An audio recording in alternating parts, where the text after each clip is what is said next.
Welcome back to the Whole Life Crisis podcast. This is me, Ollie Rossa, your host. I need to come up with a better intro, something a little bit more snappy, maybe a little bit more interesting to get the audience jazzed. It's been a long week, I have to say. I haven't had any time to do anything creative. We've been back in work full time, looking after the kids, which is good. It's nice to see everybody. It's nice to see the kids coming back and socialising and having fun. And it's nice that we're able to provide that service again. But I will admit I've been really missing just sitting down at my desk and getting creative things done. Because this is like, my passion. It might be it might be boring to all you guys who are listening, but I really love it. I love sitting down. I love editing. I love recording when I'm in the mood. And I just haven't had any time to do that. So Saturday morning now, this is the first time I've had a little bit of time to myself. So I'm here, I'm doing it. A few interesting things have happened this week, and it's been a rough week for Sean and I. I don't want to go into too much detail about it yet, because I don't want to speak without Sean's blessing. But we've discussed, basically something's happened in our personal life which is a little bit testing, a little bit rough. So we discussed it yesterday. We might sit down and do a podcast episode together where we discuss everything that's happened. So that might come soon, but for the time being, I don't want to talk about it. All I want to talk about is the fact that it's been a really rough week.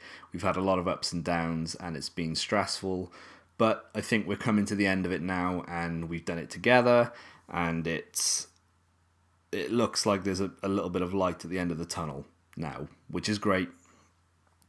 So yeah, we might discuss that in the future. But personally as well, there's been a lot of stuff going on. Wednesday, I decided that I'd take the camera out again because I haven't done anything creative. Well, I haven't done anything really creative photography-wise during the whole of lockdown.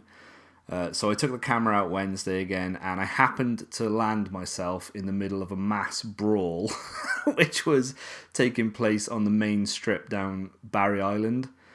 As I parked the car and I got out, there was a sea of youngsters, and I feel old calling them youngsters. I'm only 35, but I can definitely see myself becoming more, or developing more of that old person mindset where I think these youngsters, these whippersnappers, why don't they just go home and stop causing trouble? But what I saw was a sea of young people who were shouting, laughing, screaming, chasing each other down the road. And then I saw police sort of ushering them towards the Barry Island train station and trying to sort of get a bit of order happening. And what had happened was two gangs of teens. When I say gangs, I don't mean like they had like proper gang affiliations. They were just large groups of teenagers from like two towns up in the valleys that I don't know where they were from. I didn't like do any eyewitness reporting and take interviews or anything. But they'd come down to Barry Island, and they'd either come down for the express purposes of having a fight, or while they were here enjoying the beach, a fight kicked off for whatever reason. So it was a bit strange to see that mass group of people after the town has been so quiet during the lockdown, and the police have been stopping people from driving to Barry Island and, the main strip in Barry Island and things like that. The roads have been monitored. And all of a sudden there's a sea of people who are all trying to kick each other's ass. There was an arrest that happened, which I had the camera with me, so I managed to get photographs of it all. So I photographed the people who were fleeing from the police. I photographed the police taking one kid to the riot van in what it might have been handcuffs. I didn't see, but they had his hands behind his back. And it was just pretty interesting. So when I got home that night, I told Sean what I'd seen, and she said maybe you should email the local news and say you've got photographs of the incident, which I did, and it turned out they decided they wanted to use the photographs for their articles. So I emailed all that over to them, and I am now a published photographer in the South Wales Echo and Wales Online, which is excellent. The one thing I was concerned about, though, is I took a photo of one of the kids getting arrested, and you could see his face quite clearly. So I was, adamant that I didn't want to get anybody in trouble that shouldn't be. So when the Wales Online lady rang me to say yes, we want the photos, I was keen to say, look, I've got this kid's face on camera. Do you want me to blur it? Because I think, I don't know, it felt a bit ethical to not plaster this guy's face all over the newspaper. And I'm sure they would have done the same thing as well, but seeing as it was my photo, I wanted to take responsibility for that. So she said yeah, and I blurred the photo and I sent it off to her, and then I was published in the newspaper, which is great. It's the first time anything like that has happened to me as an amateur photographer, and it's interesting that it didn't come from any kind of like it didn't come from any artistic pursuit. I wasn't down there trying to get beautiful photos of the landscape or anything. I just happened across an incident, took photos of it, and that was my first published thing. And it led to a lot of eyes being directed towards my photographs, which potentially could mean some people might click through and try and find out who I am. Hopefully not in a bad way. I don't want any revenge brawls happening where I live. Thank you very much. That's why I was keen to blur the kid's face. But it might lead to some people looking into, maybe they'll end up on my website or my Instagram or my YouTube, God forbid. So that was interesting. But the main reason I went down to Barry Island was because during the week there were two big fishing boats that had appeared parked up in the harbour. Seemed like overnight they appeared and they were just left there. We didn't know if they were abandoned or what, but on Instagram it's kind of been a popular thing for people to go out and photograph and explore. So I decided that was the reason I went down there to Barry Island that night, not to get caught up in a big ass fight, but to go and see these boats. So I took some photos while I was there, and they were the more artistic kind of photos that I'm particularly known for. But while I was down there, I got talking to the guy that actually owned the boats, and it turns out he had bought them from Ireland, sailed them over. I'm not quite sure how he managed to sail two boats from Ireland to Barry Island, but somehow he managed it. Did he do 2 trips? Did he tow one? Did he have a crew? He didn't look like the type of person to have a crew. But somehow he got them here. And they're good-looking boats. I mean, they look a bit raggedy. They need some work doing to them, but they were quite striking sat against the harbour wall. There was one bright blue boat, one bright red boat. And when I spoke to him, he said his plans were to turn one into a fishing vessel. So I suppose maybe, I don't know, is he a commercial fisherman? I don't know. I don't know how the fishing industry works. The only fishermen I've ever seen are the ones that sit on the rocks and cast their lines out into the sea. So I don't know if he's hoping to earn some money fishing or whether it's just a pleasure thing.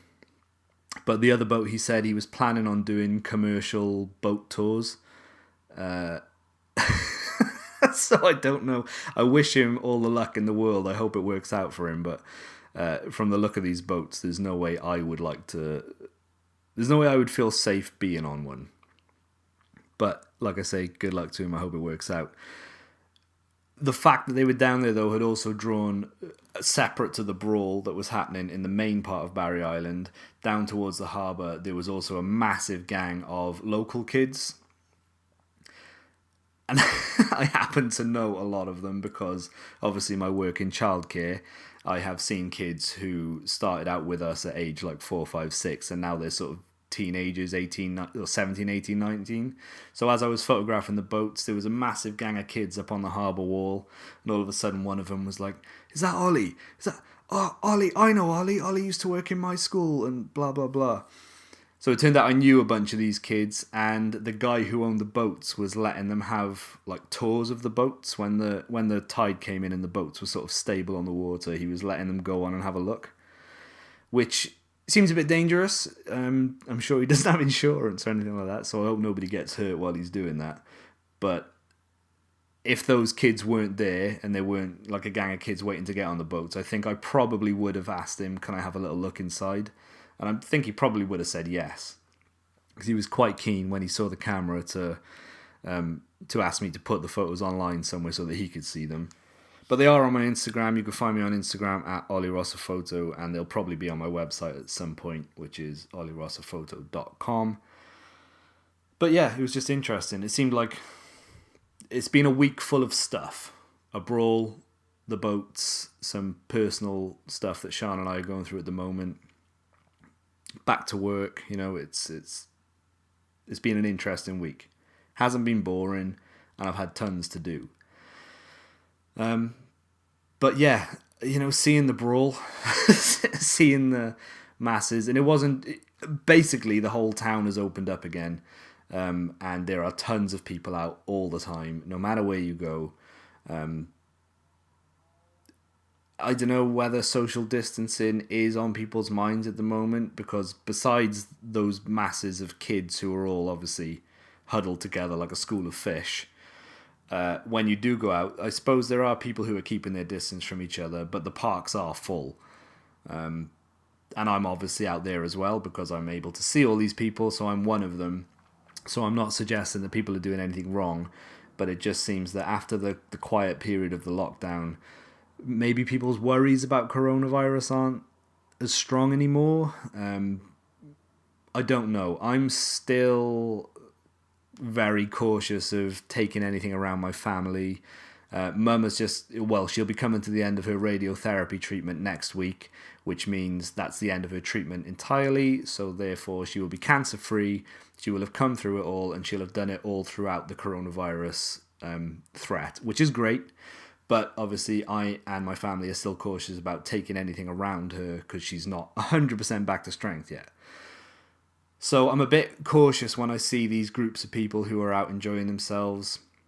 But I understand they're outdoors, the sun is shining. I think I've heard that UV light is helpful in destroying the coronavirus. I am not a doctor. I don't know. All I know is that I feel a bit safer when I'm outside and not in close quarters with people, and I have started wearing a mask more consistently when I go shopping and things like that, because I think if you're in close quarters, there's way more of a chance for particles to be kept in the air and spraying around and all that sort of stuff, and I just don't want I don't want people's particles in my mouth. Thank you very much. And I don't want my particles to end up in their particle receptors. I think everybody would agree with that. So yeah, I don't know. I'm wondering if there will be another spike, or September's coming, schools are going to go back to normal. It's going to be cold and flu season. Is that going to lead to another uptick in coronavirus cases? We don't know. I don't know. I hope not. I just want to get everything sort of back to normal now. I want to start earning money again, real good money, so that I can afford to pay for my renovations of my flat and turn it into a really nice home for me and Sean and the dog and whatever potential family we've got in the future. That is what I want. I don't think there's anything else to say. Again, I've been keeping up with like American politics here and there. I listen to a lot of Tim Pool. He makes so much content. I'm wondering whether is he like a magician? He's got videos. He's got like 30-minute videos every day, plus an hour and a half podcast every day. How the hell does he find the time to do all this? But I've been keeping up with him, and it's interesting to see what's happening in America. I'm very eager to see what happens with the election in November. It seems like a bit of a perilous time to be an American or to live in America. But then maybe if you live in the rural areas, you're not really affected so much. Maybe it's just an inner city thing. But with the protests, which led to riots, which led to violence, and there's been a few deaths, I think, of people during the protests, it's a really worrying situation. I love America. I've always loved America. I do hope to go back there at some point, and I know Sean's keen to do it like a big trip to California and to see some of the landscape. I'd like to go to Sedona, Las Vegas, California. I've done the East Coast a little bit. I want to do some of the West Coast, but we'll see. I don't really fancy going there during a civil war. So hopefully everything settles down and everybody can sort of come to an agreement on what the course of action should be for the future. and I realise now I'm rambling about stuff that I don't 100% know what I'm talking about. I'm probably going to leave this here. As I said earlier, it's been a long week and I haven't had a chance to do anything like this, so I just felt like sitting down and talking. And to be honest, I think I'm getting a bit better at it. I'm less stumbly, I'm less mumbly. And it's this kind of like stream of consciousness talking that I want to get better at. It's just me sat in a room talking to a microphone. There's nobody here to bounce ideas off. But I realise now I think I've talked for about 10 minutes and haven't shut up once, which is good, I think. Good for the practice, maybe not good for the listener. But yeah, take care of yourselves. Be well, be safe. Don't forget that maybe we're coming to the end of it, but there's a global pandemic that's still in, effect. Maybe not full effect, but effect. So don't rush out to to get people's particles in your mouth. Thanks for listening. I don't have any plans at the moment to get other guests on, but I'm going to look into that because there's a few people I like the idea of talking to, just based on what they do for their careers and the interesting things that I think they could discuss. But I'll obviously alert that to you in time. You can find me on Instagram at Ollie Rosser Photo. You can find me on Twitter at Ollie Rosser, YouTube /Ollie Rosser. My website is www.ollierosserphoto.com. Yeah, thanks for listening. By all means, leave comments, get in touch, and we'll speak soon. Take care.